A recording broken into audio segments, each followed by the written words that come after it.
be able to create, you know, a lot of times we would spend a lot of money or time making these highlight videos for kids. They can do it faster, cheaper, and better than we can.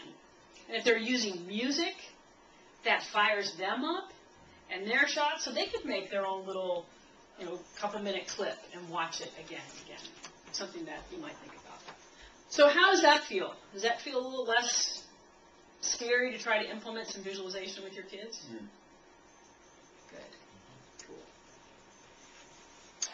All right. I'm going to move to our last off-the-field tool. And what I want you to do is I want you to think about right now, what are some classic signs, like you arrive at practice, what are some classic signs of what I would call unpreparedness?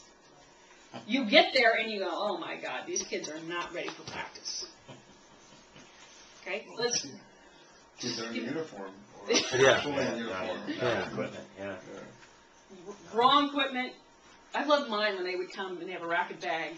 There's like 6 rackets and only one of them is strung. You know, the others are broken string. Like, oh, great, you're gonna have a great practice today, you know. Yeah.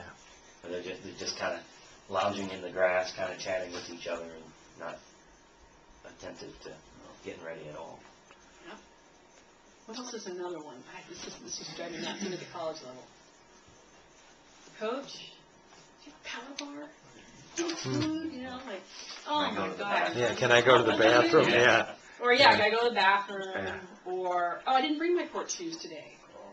Anybody here coach girls, women? Yeah. Hair stuff. Mm-hmm. Like they're running around looking for, right? So we know that, right? There's a lot of signs of unpreparedness. But great preparation comes back to confidence. Having a plan, being prepared is a great confidence builder.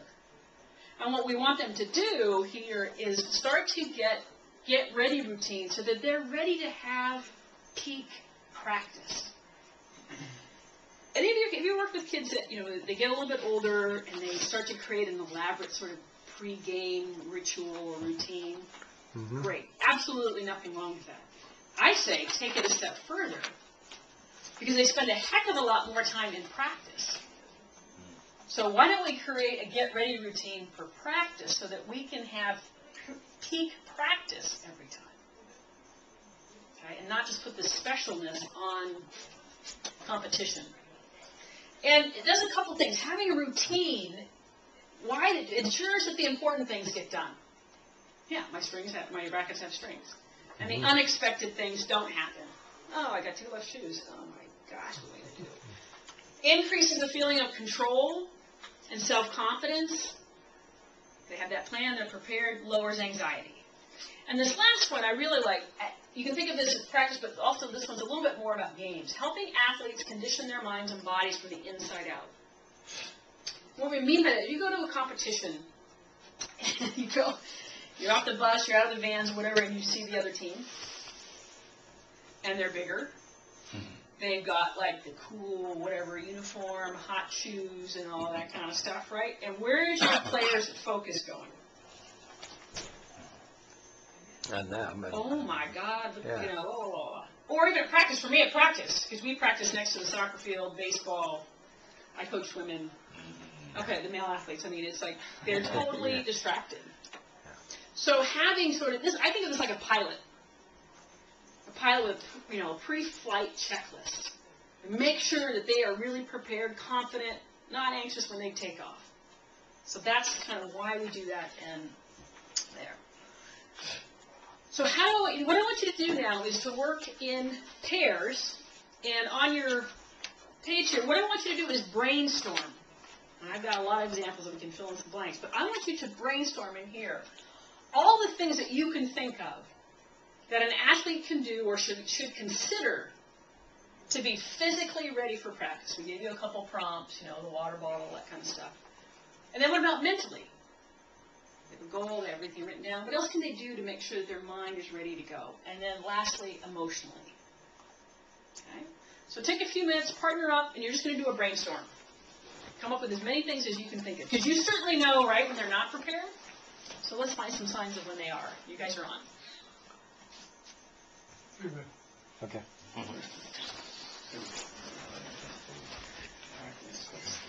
Well, So good night's sleep, water bottle. If they need any braces, treatment, make sure that they get it before practice, get taped up, put their brace on, all their equipment. So, One thing we ran into was if we didn't have consequences, for example, the player didn't wear the ankle stuff, couldn't practice. Yeah. It was amazing. The next time they showed up prepared. With their, 'Cause they wanted to practice. Yeah. Next thing, braces on, ready to go. So Yeah. maybe consequences might be part of that equation. Yeah.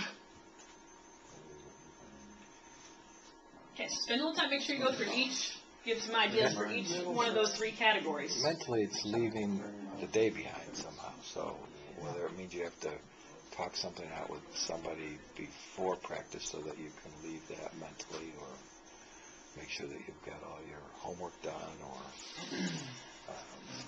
just somehow so you're mentally clear to cross the line and go to practice. The ones who were not mentally there, we would notice that and then say, okay, tell you what, leave those little troubles. It's going to be in your bag. Don't bring your bag in the gym. Put your bag outside because that's where all your troubles are going to be. So when you start across that threshold, this is now our universe, our time together, and your mind is clear, your troubles are there. And when the practice is over, you're more than welcome to go pick up the bag and go. The other thing we did as far as the mental stuff, has a written plan on there. We were lucky enough to have a glass wall along one side of the gym, and we provided a dry erase pens, and they would write down what we call just for today goals. Just for today, I'm going to be the best free throw shooter in the gym. Just for today, I'm going to be the best server. Just for today, I'm going to serve 9 out of 10 balls in 3 times in a row. Something like that. Would they also put goals about attitude and teamwork? Oh, yeah. So sometimes we'd say, like one kid, I would say, I want you to write down for your goal today, if you'll agree to it, that you are not going to be Mr. Sourpuss. I want to see 32 pearly, shine white teeth at least 6 times during the practice. So that would be our goal together. And he knew he had problems with being emotionally just attitude. And he didn't know how to work on it. So we had to take it in little bits and pieces. And so he's actually working on it this summer, actually, because he knows it's getting in the way from him being an All-American and not being an All-American. Mm-hmm. Right, so begin to wrap that up with your partner. Emotionally. And what I'd like to do now is to hear some ideas. Because I want you to leave with almost as many notes as I've collected over time. And let's brainstorm. What else are some other things that you came up with physically that you know your athletes can do to be ready to have peak practice? I'm a big fan of coming relaxed and stretching. So they've already done some stretching. Yeah. Okay, great. What else?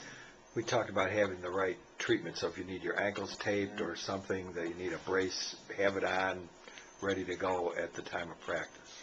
You know, or if you actually have a trainer, you've built in the time Yeah. to get to the training room to be there all the time. Okay.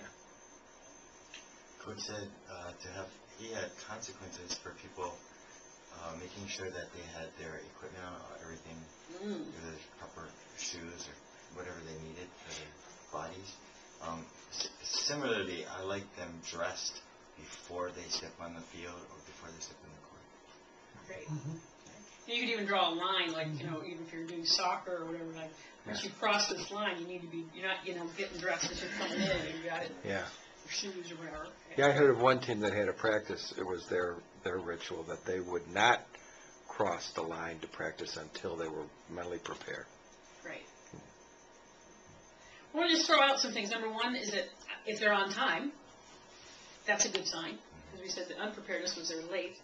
Cell phones, iPods, all that's off. Yeah.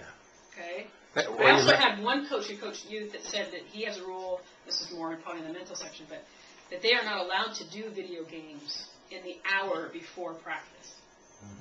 Because, they just come in like, so that was an interesting one.